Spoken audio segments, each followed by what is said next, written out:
Hello, everyone, and welcome to today's Training Industry webinar, Scaling Workforce Readiness Across Brands and Locations.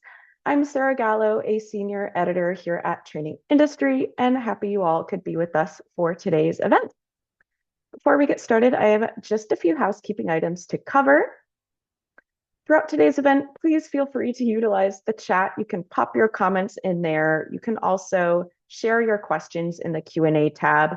We'll make sure to address all of your questions either during the event or at the end of the session during the Q&A. We'd also love to hear what you learned from today's event on social media. So make sure to follow Schoox as well as the hashtag TIWebinars to stay connected. And when today's webinar ends, you will receive a brief evaluation survey. As always, we welcome your feedback on things like content, topic, speakers, anything else you would like to share with us. So make sure to complete that after today's event. And as always, today's webinar will be recorded and archived on our website, and you'll receive a link to a follow-up email with the slides to share with your team who couldn't make it today. If you have attended one of our webinars in the past, thank you so much for joining us again today. And if this is your first event with us, a special welcome goes out to you. Here at Training Industry, we offer dozens of webinars with subjects ranging on AI, analytics, onboarding, upskilling, reskilling. We cover just about every topic relevant to training leaders across the globe. Now, to get started, I'm happy to introduce our speakers for today's event. Erica Chenette is the Senior Director and Head of Training and Development at Sonesta International Hotels, where she leads the strategic vision and execution of the company's learning organization. We also have with us Chief Marketing Officer Sandra Moran, who leads Schoox Global Marketing Strategy, driving brand demand and revenue growth.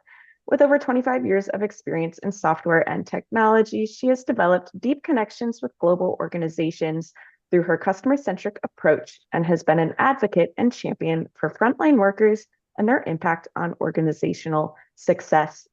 So with that, Sandra and Erica, the floor is yours. Thank you so much, Sarah, and I'm so excited. Let me just make sure that I'm sharing properly. Share.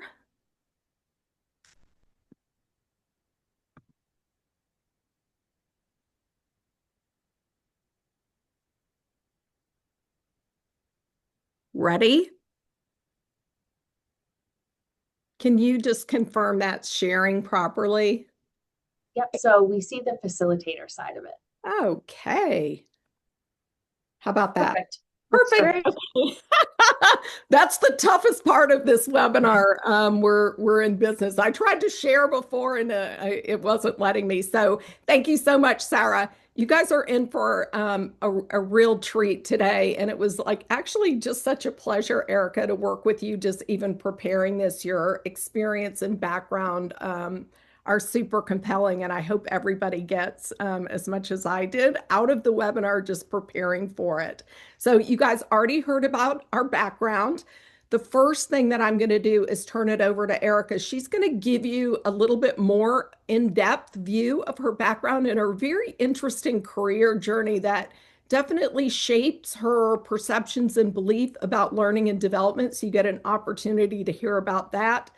And then she's going to take us through Sonesta's story. They're in the middle of an incredible business transformation, and it has a deep impact on the learning organization. So there's never anything better for me than to have the opportunity to work with one of our customers. And I'm going to turn it over, Erica, to you to give people a taste of your own personal journey. Great, thank you. Thank you, Sandra. Really happy to be here and among fellow learning and development professionals.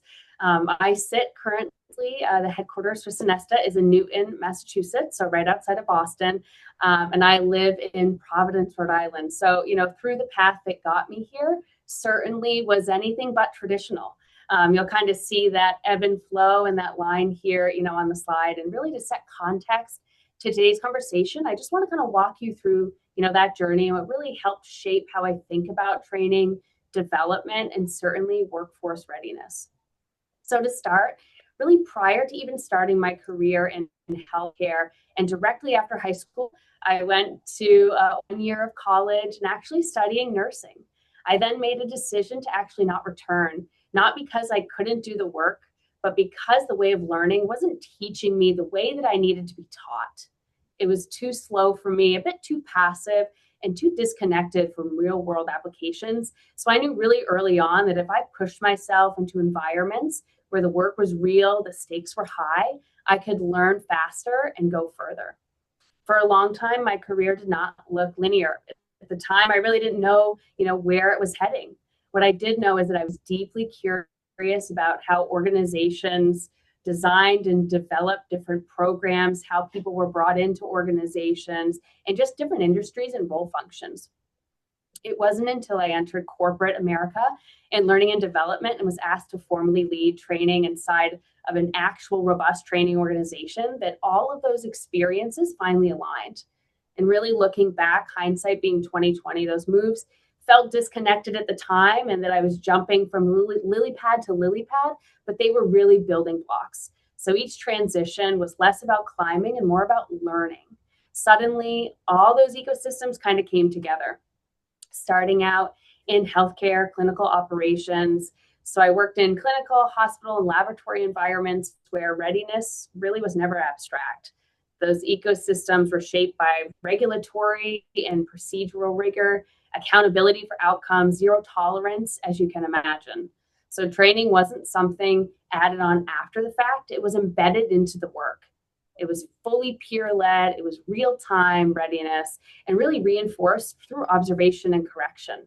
There was no learning management system, there was no formalized programs in that sort of healthcare setting. So I really learned early on that competence isn't proven by certification and certification alone. It's proven when someone can execute that right behavior under immense pressure with confidence and without supervision. So this environment really formed the backbone of how I think about workforce readiness. Readiness is behavioral. It emerges in context under real conditions and not at the end of a course with a certificate or completion. From healthcare, I moved into my first breath of hospitality. The move was a bit risky. I was met with a ton of barriers just to get my foot into the door and explore a passion of mine. For any of those who are in hospitality, it's a very different ecosystem, but one that taught me very powerful lessons. Hospitality is fast, very human-centered, and it's operationally unforgiving. Turnover is constant. Customer expectations are immediate and in the moment when you have somebody potentially standing in front of you. And leaders don't have the luxury of a long ramp-up period. Onboarding has to be fast. Leaders have to function as daily learning reinforcers. Culture and standards are really set shift by shift and not through documentation. So training success showed up consistently, whether guests received the same experience, really regardless of who was working. It's all about that consistency. I'm going to turn on my office light again because it likes to turn off on me sometimes. All right. So in hindsight, really that experience gave me the frontline operational lens that many learning and development leaders may not get.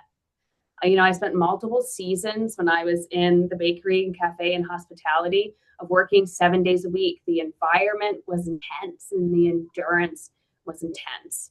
During that time, a lot of the work reached external levels of success. I was featured in Bride magazine.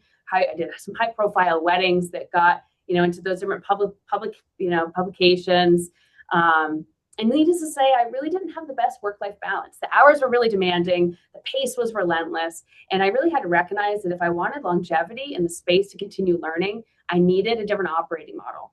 So that's when I transitioned into what I was called banker's hours and joined the judicial system, worked through periods of significant system and process changes when I worked for the state in workforce training. So training had to be precise, defensible, directly tied to process changes, and they had to immediately use it.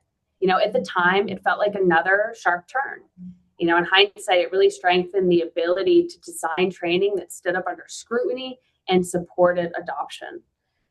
Ultimately, I decided to leave the judicial operations, not because the work had run its course, there's always work to be done there, but because I was really ready for the next chapter in geographic location. I wanted to move out of Vermont, where I was living at the time, and get into the Boston area. I'm a city girl. I love the city. Really to explore a market with broader enterprise learning opportunities and exposure to larger, more complex organizations where I could continue to learn and grow. So the move was less about leaving that environment behind and more about positioning myself for scale. That's when I first stepped into corporate America. I started in my corporate journey with Dunkin' Brands. This chapter was really a turning point in my career because it was my first experience inside of a large, complex corporate organization and my first time working with formal learning. Up until this point, learning was embedded in these different areas that I've been in, informal, operationally driven. So at Dunkin', I was suddenly operating inside a structured corporate learning and development function with defined governance. What are stakeholders? They had stakeholders, brand standards, and expectations really around scale.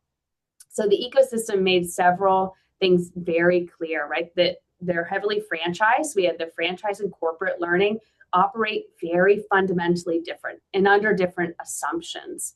Authority doesn't guarantee alignment or participation, and training must prove value and earn that engagement.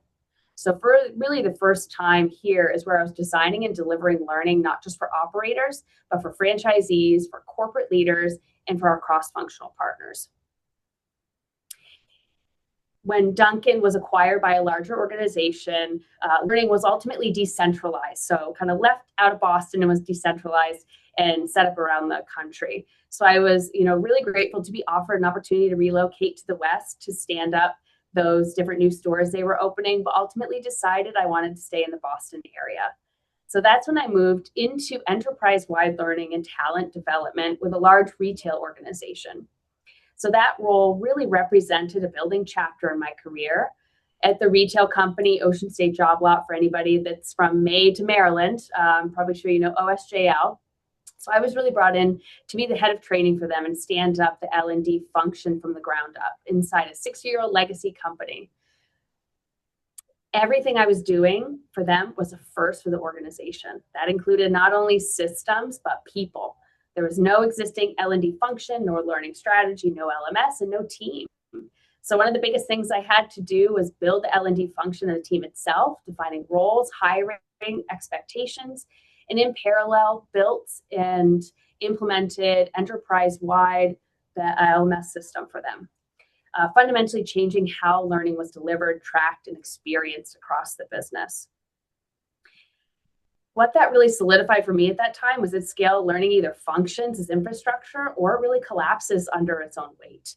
It also sharpened the ability to lead large-scale learning change, building and developing teams, introducing structure without alienating long-tenured employees, balancing speed with rigor, and really proving that value in environments that maybe were skeptical of formal L&D. So that really brings me to where I am today. So I had the opportunity to join Sonesta about 9 months ago. So this role represents the integration and scale chapter of my career. At Sonesta, I lead enterprise-wide training and development across highly complex multi-brand franchise, managed properties, and corporate offices. So we have currently 13 distinct brands, and we support over 1,200 properties in 8 countries. And we have rapidly shifted towards a franchise-heavy model, becoming asset-right. So this environment brings together every ecosystem that I've worked in before all at once. At Sonesta, my work is less about creating individual programs, and it's more about designing and governing systems that hold up under growth, variation, and immense change and transformation. In a heavy franchise environment, learning is often optional, some of it dictated by the franchise disclosure agreements, which means influence matters more than authority. Brand consistency depends on whether operators see the value or they don't, and that will dictate how engaged they are. So the risks I took really earlier in my career weren't random. If I look back on it now, they were driven by curiosity, a desire to understand how different systems work. Corporate learning and development really gave me the platform to connect those systems and apply that understanding in enterprise scale. So that lens, which I just kind of walked through, that's the approach to scaling workforce readiness. That's where all of this kind of comes from that we're going to be getting into a little bit here later too. And that frames everything that we'll talk about next. So that's my certainly non-linear career journey. I know, but isn't it funny? Like when you look back and now you can see how all the pieces fell together to shape your belief and really strengthen what you're doing. So just before we dive into the presentation, just at Sonesta walking in, what would you say, rises up as like, the single biggest gap, if there is such a thing, just walking in to this organization? Yeah, so as I like to do in every organization I join or throughout, is really to understand where the need sits within the enterprise and do we have the systems to support the people. And in my view, that starts from foundations. That starts from the beginning. And the beginning where learning can start to lean in is during onboarding. So when I joined Sonesta, there was a lot of good intent, dedicated people. We're a legacy organization. We're almost 90 years old. And there was a real desire to support the business, the existing team, but they really lacked that clear structure. So when there's not defined processes, procedures, and a lot of learning work was reactive, they're in the consistent firefighting mode, responding quickly to the things that the business says, hey, I need this, without always having the space or structure to really ask the deeper questions of why. And as we all know, we've all onboarded to different organizations. Onboarding is your first time to get it right for that new employee and put your best foot first. Perfect.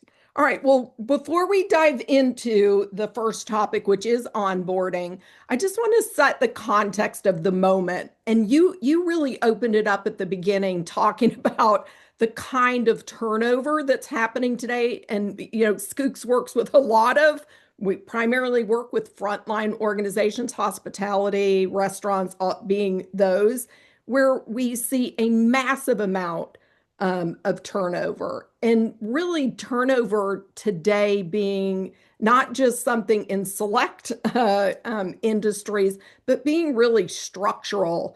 And, one of the observations to share is, what is happening in not only younger generations, but really just such a lower barrier to job change. Like there's almost no stigma to making a change. Making a greater emphasis on the importance of onboarding and getting things right. Erica, you also talked about in that environment where there is so much turnover, how critical it is to get people up to speed very quickly. You brought the numbers regarding what are we putting into how much we invest in hiring people, even though we see this significantly lower tenure. So can you just share a little bit of that focus on cost to hire really as the springboard into why onboarding is so important? Yeah, and in my perspective, a lot has changed in the workforce, right? We have people who have been with organizations for a very long time. They start their career there and then they retire out of that career. I see that landscape has dramatically shifted, right? So, and I think the term job hopping is they say like every 5 years, people are searching for new opportunities. And that certainly has a lot of different legs to it and a lot of different arms as to kind of why that's happening. But we need to recognize that as learning leaders. And we need to recognize that as designers who are designing and implementing these onboarding programs and saying, what is making us different? What is that?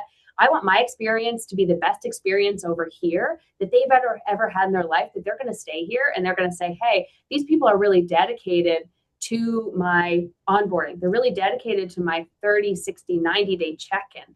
They have this onboarding kind of orientation, and I'll get into a little bit later too of how onboarding can kind of shift, right? So as we look at different tenure in organizations and we say, hey, now the landscape has really changed and what can we do to retain those people? The biggest difference in onboarding, if we look at, the average tenure for hotel employees is between 2 and 2.5 years. To me, I look at that and I say, we don't have the luxury of time anymore. Mm-hmm. In long tenured environments, informal learning could fill gaps, right, over time. But in high turnover environments, onboarding has to do so much more and has to do it so much faster. So I'm really looking to pivot onboarding being of what we know more as like orientation and orientation checklists to readiness. So it has to establish clear expectations, reduce any ambiguity, and really get people confident enough to perform quickly. Time to ready, some people say, oh, it's an HR metric in this environment. It's a marginal opportunity, right? If onboarding is broken, everything built on top of that wobbles. Whether that's broken or not, it certainly wobbles. And as, Sonesta, what does it mean when I look to pivot onboarding? So the shift from reactive kind of support to intentional system-based enablement is what allows learning to really scale and move the business forward. And again, onboarding is a great example of changing that narrative on treating it as, hey, this is your onboarding orientation, which is how I've seen it for years, right? And how it's kind of been pitched for years, versus seeing it as infrastructure, something that consistently carries standards, culture, expectations, and they're managed. And, from franchise properties as well to managed properties. So that's a lot of like, hey, these are some great ideas, but what does that actually mean? And what is the vision for onboarding? Yeah, which is a perfect segue over. I mean, if we're willing to invest $5,000 roughly, that was a statistic that we pulled from Indeed, making sure that we get onboarding right as that first experience that the employee has. And again, especially in this high turnover environment, not exclusive to hospitality, getting people ready faster at scale is so critical. Even realizing the fact that we're willing to invest so much in bringing people in.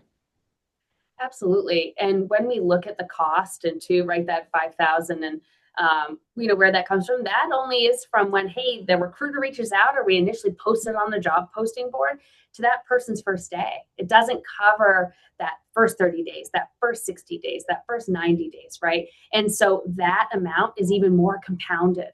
And so how can organizations, right, kind of save that? And one step in the process is that onboarding, right? Like you said, Sandra, right? That foundation first, and then where it's that consistency at scale. It's all about readiness and setting the tone. So my vision for onboarding, when I say moving it from a one-time event or what we know as an orientation checklist to what it means, we're treating it as a system and not a moment. So in practice, that starts with being very clear on like what actually is onboarding for, right? As L&D professionals, we want to know what is the outcome? What are we trying to achieve? And not only in that learning, but as an organization, we're trying to retain people. Orientation answers logistic questions. Where do I go for break? Who do I call? How do I log into this system?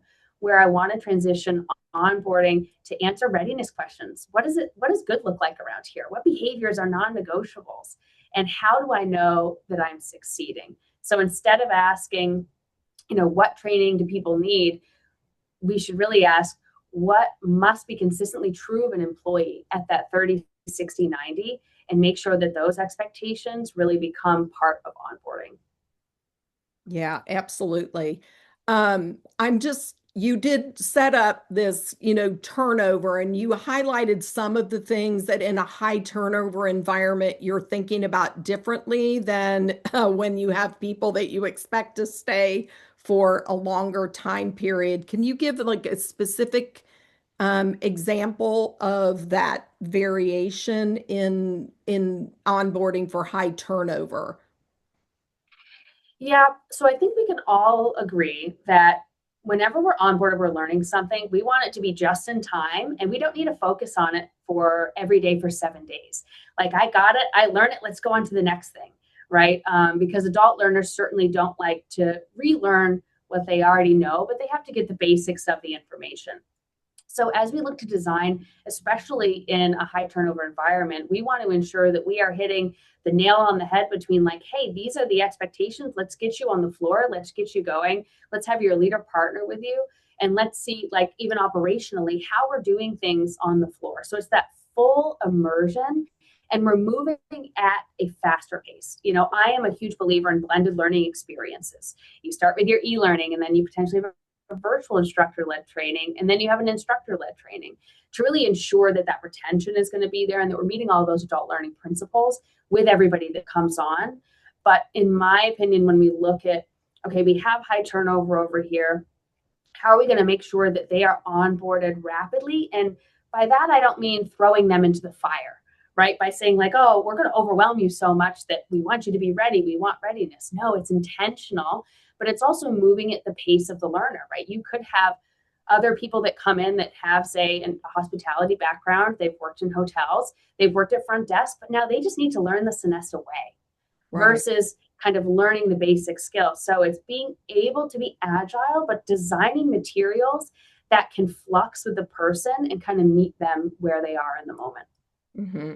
Well, we've really talked a lot about the importance of onboarding, getting somebody up to speed quickly, and especially where the experience of the customer is so critical. You can see why focusing on onboarding for you is so important. That first brand experience and getting somebody capable of doing that in the Sonesta way is going to have a direct impact to even the revenue profile, the guest experience that people have.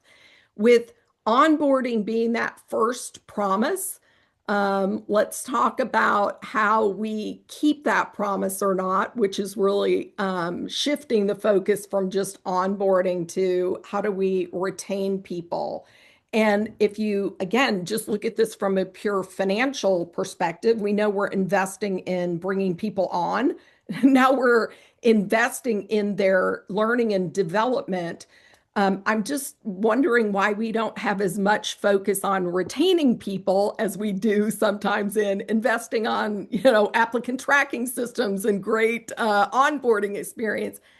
How do we get people to care as much about, keeping the people that we have? There's a clear, compelling financial reason. Let's talk about retention now. Yeah, so I think that one thing that I see is you can tally recruiting costs. Those are visible, right? We're posting on the job boards, we're hiring. They have an initial hire with, initial interview with the recruiter. We can say, okay, that's an hour of work, right? We can put that together really easily. I think that those are a bit more visible. Retention costs are a little bit more hidden. It's easy to approve spend on, say, a new recruiting system. I think it's much harder to quantify lost readiness, inconsistent service. You can leverage guest service scores, employee burnout and constant kind of backfilling. It's harder to tie those metrics together as we're looking at data. So really flipping the equation requires organizations to really see retention is capability problems, not just an engagement issue. And they're multi-departmental, whereas like learning can lean in to say, hey, this is how I want to focus on retention, part of that being onboarding. A lot of people also want to be developed, right? We hear the, kind of develop me, and that goes back to like, hey, there's no path forward, right? Like some people are in the organization, and I've led teams and people where, they're like, I really love my job. I like what I'm doing, and I want to stay here. I don't want to learn. I don't want to grow. So we need to meet that need for people. But then additionally, we need to meet the need for the people who want to not only grow, but they want to develop. They want to grow outside of their own department. They really want to learn those skills and abilities. And when we look at transferable, skills, what is that, how does that show up in the organization? Yeah, I think that's really interesting in again, multiple industries that learning teams have to design for both the person who's here for the moment and the person that wants to grow. Is that some of the thinking that you have in terms of the systems that you set up for learning to address both kinds of people? Yeah, I think you have to, right? You have to have employees know that you are there for them and along for their journey wherever they're at, right? I coach a lot of other, business leaders as well, and they say, hey, I really want to do these things. I really want to push these forward. But where they lack is meeting the business where they're at, right? The initiatives are great. The vision where they want to go is great. But what are those steps now that we can put into place that are going to have an immediate impact? And I think when it comes to skills, we want to design by skill and not ladders, right? Not everybody wants to move up, like we said, and everybody wants to feel competent and they want to feel valued, even if they're okay in kind of the what I call the coast, the coasting phase, or if they really, really want to grow. And I think that's where a little bit goes awry, where we look at maybe career pathways and we say, hey, they're title based and not really capability based. So they look really good on paper, but they don't actually reflect how people actually grow. So whether that's in the same department, like I said, or kind of a different department in the organization, and in any industry and organization I've been in, it's always the develop me, develop me, develop me. And I look back and I say, really as a learner, and even for myself as a learner, I own my own development, right? I own the development of myself, where the organization can hopefully support me and help me get there. I really own that for myself. Yeah. Well, we know people stay where they know what's expected of them. They feel confident in their capability. And for people who do want to grow, you're leading us beautifully into our next topic, which is about career pathways. And that's that very tangible evidence that you are investing in people, you are showing them a path. As we transition to this, like, what would you say is a big difference between what the organization views as career pathways and what employees actually experience in working in their organizations? Yeah, big focuses in the corporate entities that I have been a part of, and I've been trying to really influence, is transferable skills. So we have really, really high, great operators out in the field. And, myself, and when I reviewed, kind of where I came from in my path, very heavily operationally focused, training, learning embedded in that. And then I was able to say, like, hey, I see these skills showing up in this role, and I'm just going to go for it. I'm going to put myself out there. I'm going to go for it. I'm going to say, I'm going to prove to you how I can move the business forward and why I'm the right fit for this role based on the skills that I have. I think that sometimes as organizations look, and this goes back to a high turnover environment, is that we want to be able to leverage internal mobility.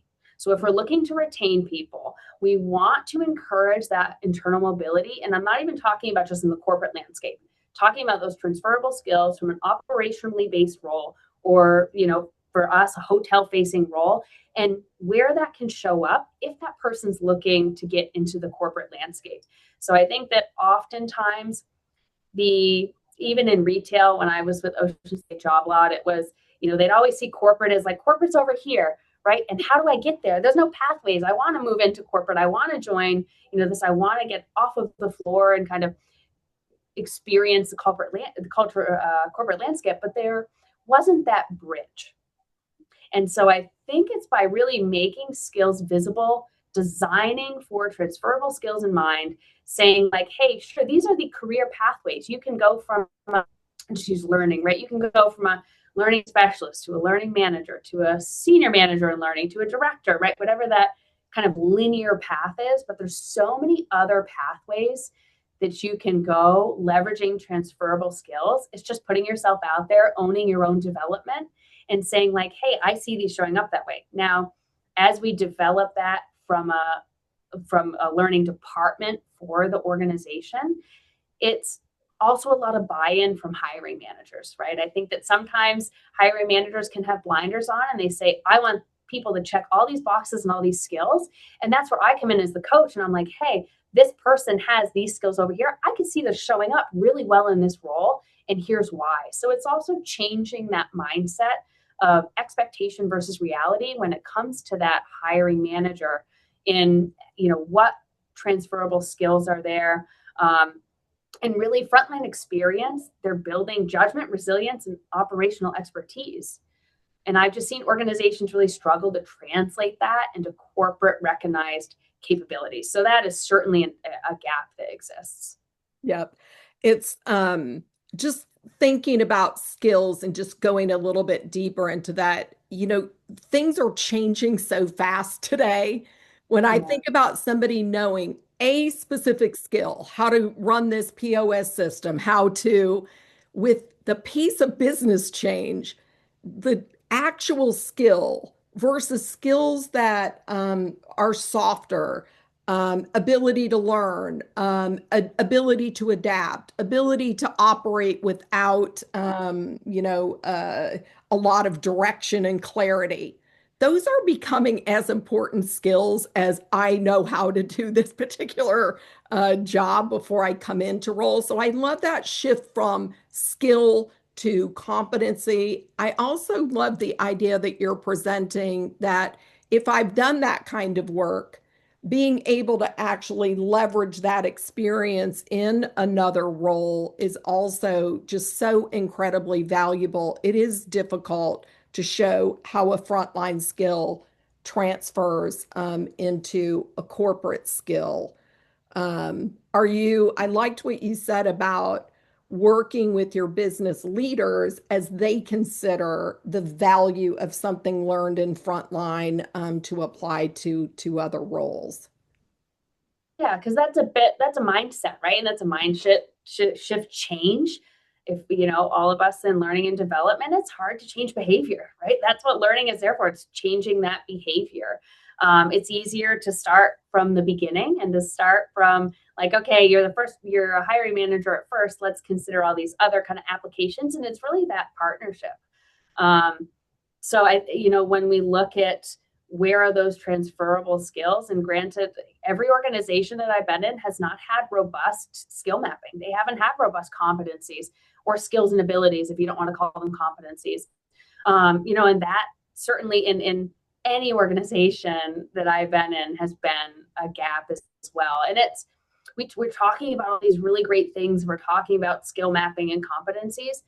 I don't want it to go without being said. That's a lot of work, even just to get one of those set up, right? That's a lot of business partners. So a lot of the, things that we're talking about in these kind of not pie in the sky, but what are those building blocks to actually support that? There's a lot of work behind that and a lot of collaboration in people to really ensure that it's effective and take that risk, right? And whenever I take risks, I say, what is the worst thing that's going to happen in this? Okay, and then is it worth it? Like, let's go, right? Or let's not. You brought up something really interesting during our prep too that I want you to go into, and that was the notion that, people need to feel responsibility for, investing in their own career, being curious, how as a learning leader do you try to bring that into the culture of the organization that you have a role to play in expressing and driving your own career development, even in an organization where there are career pathways? Yeah, I certainly see that as a gap. And, because I hear it, right? I've heard it in organizations where people say, well, there's no professional development for me, or you don't have these things. And then I turn it back on like, okay, well, how have you grown your development and how have you owned accountability for your own outcomes as well? Because it is double-sided, right? Learning can provide the scaffolding to that, but I really believe that individuals should own their own development. We normalize curiosity by making like exploration visible, encouraged, and really a safe space. So the way that I've coached my teams, and not only my teams, but the organization, one saying that I really enjoy is I don't know what I don't know. Because my response when I hear that, I'm like, okay, that's a reason to go find out. Don't wait. I tell people, hey, if you're on a call and you're like, who is that on this call? Look them up in the org chart, find out where they work, pull up your org charts and say like, ooh, I've never heard of project management. I've never heard of the department strategic planning office. I wonder what they do. Don't stop there, right? And this is how I've grown relationships and I've grown my career, is being curious. And so this is how I coach organizations and how I coach my own team members, is saying, if you're interested in the department, find somebody who's a peer level for you in that department, set up a 30-minute call with them. Just set up a call with them and, of course, include an agenda so they know like what you're going to talk about, but say, hey, like I would say like, my name's Erica, I lead learning. I would love to know how you support the organization. I don't know what, strategic planning office is. I'd love to learn more. And so it's just organically creating those and push people to think a little bit outside the box, because people really do like to learn more about the organization. And it just takes, you've always heard like there's two ends to the phone line, right? But we have to be that one that picks it up and to say, hey, I'm picking up my side because I want to drive the development for myself. Yeah. I love that, from you creating an environment where that's possible, for you encouraging that. I'll just make a plea that I do for myself. If you're willing to expose yourself to your company and express that you have a genuine interest, your organization is going to find a way to help you. And if they don't, as you're saying, you should take it upon yourself. To have somebody leave the organization without pursuing what the company would be willing to do for them is such a shame to me. We do value employees that have been in our organizations for a long time. We do value what they can bring if they move up and over. I would just encourage everyone to be super open with your employees, to be honest and tell people, I want to grow, and have them meet you, not just wait back for the company to, grab you and define this full path. A lot of the things that you're talking about, though, are also about not training being a department, but training being a partner to the business. So that's the next topic that we're going to pursue. And I want you to just talk about an observation that I have speaking with you and other customers, which is how often a peer to you in the business comes and tells you, I need you to train me on X. How do you get from like department to strategic partner when you're trying to drive change, when you're trying to grow, when you're trying to drive performance? Learning should be just a foundational component to that. So how do you drive the shift from, oh, I just take this class over here, to let me partner with you to meet a specific business objective? Yeah. And so specifically within Sonesta, when I joined the organization, what I saw this need as it showed up for the franchise population specifically. Corporate is not an outlier, neither is the managed properties. But franchisees were just not engaged. We had these connects that were out there to show them to how to navigate, our Schoox academies. And we would have very low attendance, very low engagement. And what ended up happening, this is a bit before my time, maybe like a few months, what ended up happening is they said, we have low engagement, we're just going to stop doing them altogether. And so I looked at it as like, why aren't we asking the question why? Right. So as L&D, and I looked at it and I'm like, okay, we're showing up as tactical implementers and tactical guides to our software programs. People would reach out to us and say, I can't access XYZ. I need this course added to my profile. It wasn't a help me, right? It was a more tactical approach that they were taking. And I was like, wow, learning is really showing up here very visibly to me. And I saw it right away as a department and not as a partner. Now, as a partner, showing up differently for the franchisees as we do it for our managed properties, right? So for any of those that have the franchise managed, so in managed, they're your employees. They work for, say, Sonesta, and then in our franchise locations, they are not our employees. So we have a joint employer that we can't get into in those kind of regards. So as I look to even this organization, and people would come and say, oh, I need this training, or, oh, I want a training on accountability. Whatever the training is, first step to my learning evaluation has been root cause analysis. In depth, we're asking the whys, right? We're asking the 5 whys. We're drilling down to that root cause, because I'm sure all of us can recognize as L&D professionals, more often than not, learning is not the solution. It can be part of the solution, but a lot of the other aspects as to like, hey, why we need accountability. It could be training of that leader, right? It could be giving and receiving feedback, effective communication training. So yes, learning can lead in and support that, but it's often not what the original ask was. So I'll see that a lot of times. And I love the aha moments when I'm having conversations with, my business partners or the executives, in the organization. They say, I want this. And I'm like, let's unpack this a little bit. Let's go through this. And I say, what I'm actually hearing you say is this.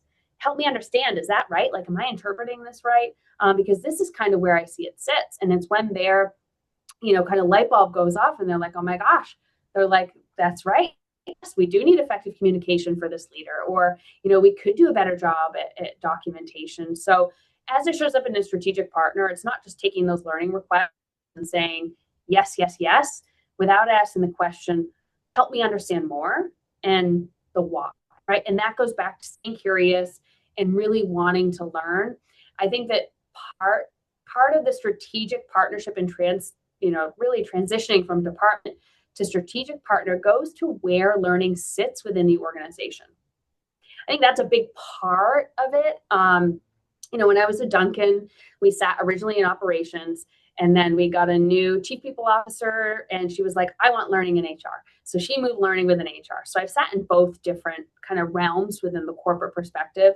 So when L&D, in my opinion, is really positioned too far from where performance issues are being felt, whether operations, frontline leadership, people management, learning often becomes that reactiveness. So it becomes the yes. People come to you and they'll say, I need this operational training, right? And you're really firefighting.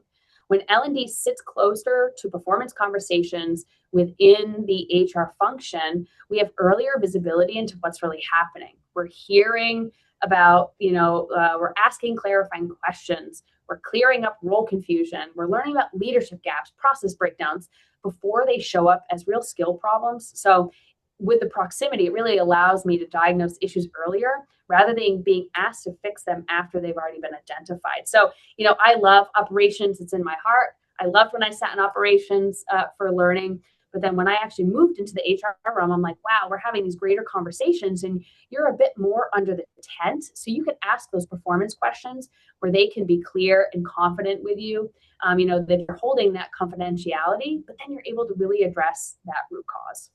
Yeah. When we first talked, I thought when you said, hey, where it sits in the organization is so important, I thought you were going to say, it should be in operations because it's so immediate, because it's closer to the business, and then once you shared the insight about looking beyond just the skills to exactly what you're talking about, managing performance, understanding these are humans that are doing this work who may have their own unique development needs. It like the light bulb went off. It does feel like it can be successful in either area, as long as you're really getting to some of the components you talked about, which is, the 5 whys. And learning is a place where I think people are like, no, I just need you to train me on X. Having that full breadth so that you can offer the right approach for what is the problem that they're asking you to solve, if they're open to it, can make all the difference. Absolutely. I think we've all been there too, right? We're firefighting constantly, whether it's your department, you're the tactical person, the individual contributor that is doing this, or you see the organization doing it. And you're like, please just drill down to the root cause, because it's so much time wasted. It's so much time wasted. And that leads to burnout, right? If you can't get projects across the finish line, depending on what your measures of success look like, my measure of success in the business is meeting the business where they are and impacting change and growth.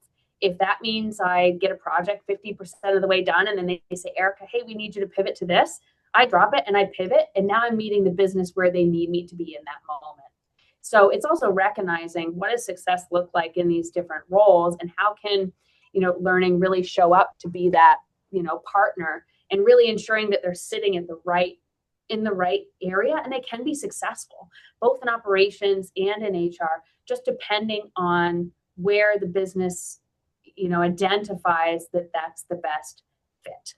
Yeah, absolutely. So doing this when you have control over the people that you are trying to train is one thing. I want to pivot into the extraordinary pressure it puts on learning when you're in a franchise situation to make the training compelling and real. Let's talk a little bit about, in your setting, how do you get franchisees to adopt Brand Center, how do you get franchise teams to take the training in order to really drive the change that you're trying to? Yeah, and that's a big one for anybody that has, franchise networks. I'm sure that you've all experienced kind of similar things where I even pitched this on the new alert.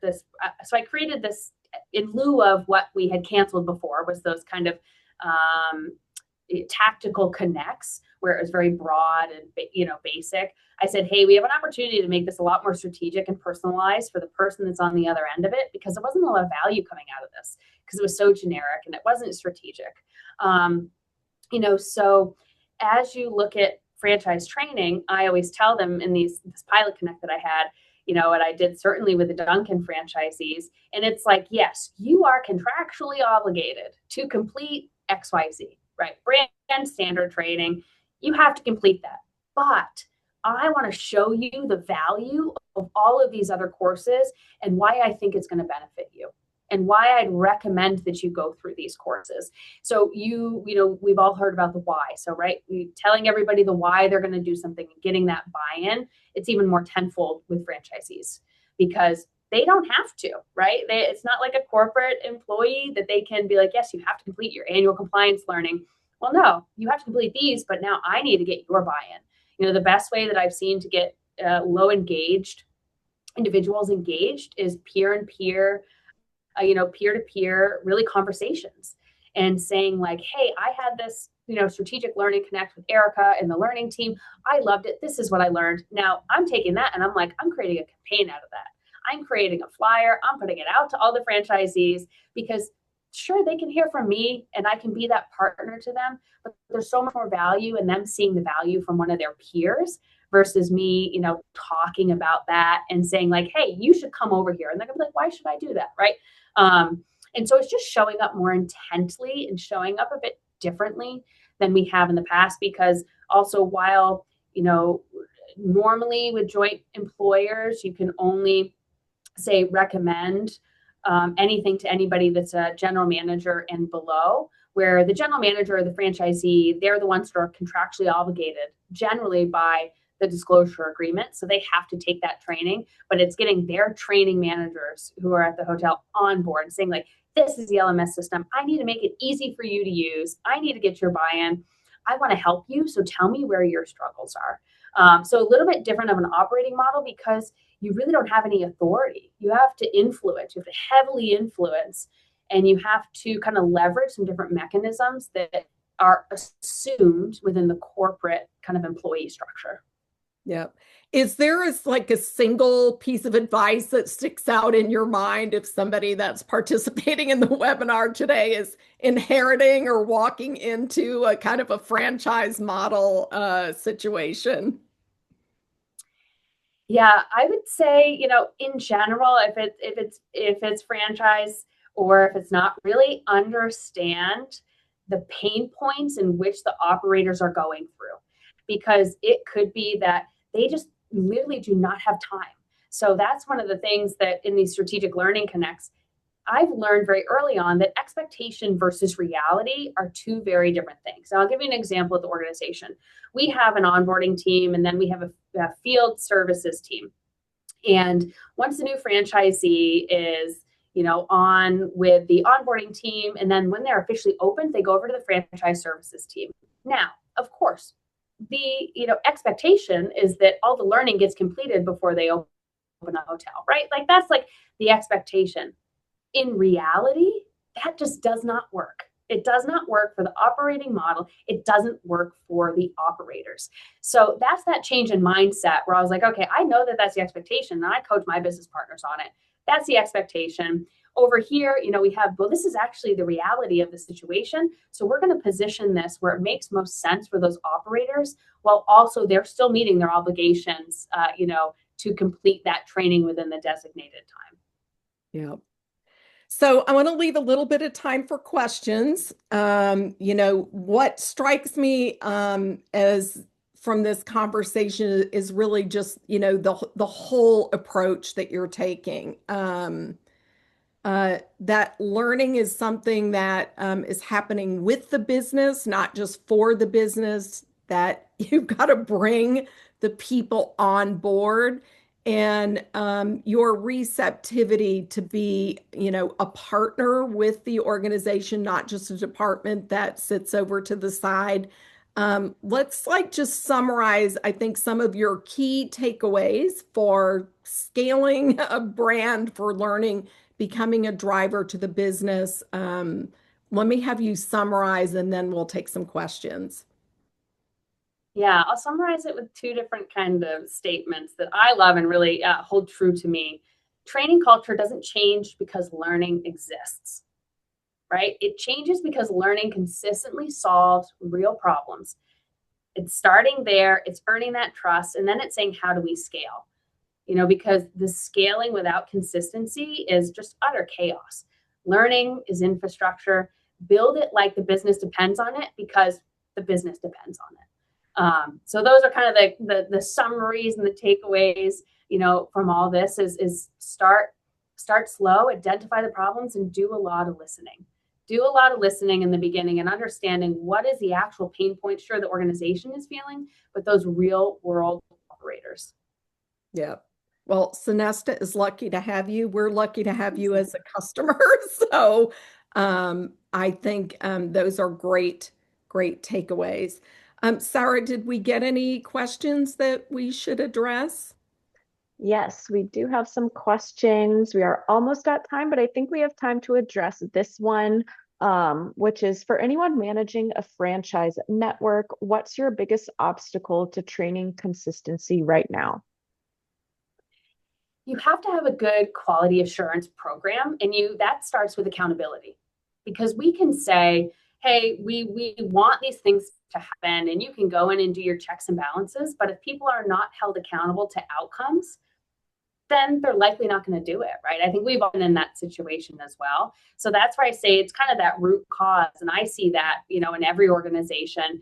I'll say they want to do these things and they're like, yes, we want to have brand standard training. And it's like, here's the training, that's great. And then they go in, they do say, their quality checks, and they're like, hey, this is all off. Let's do more training.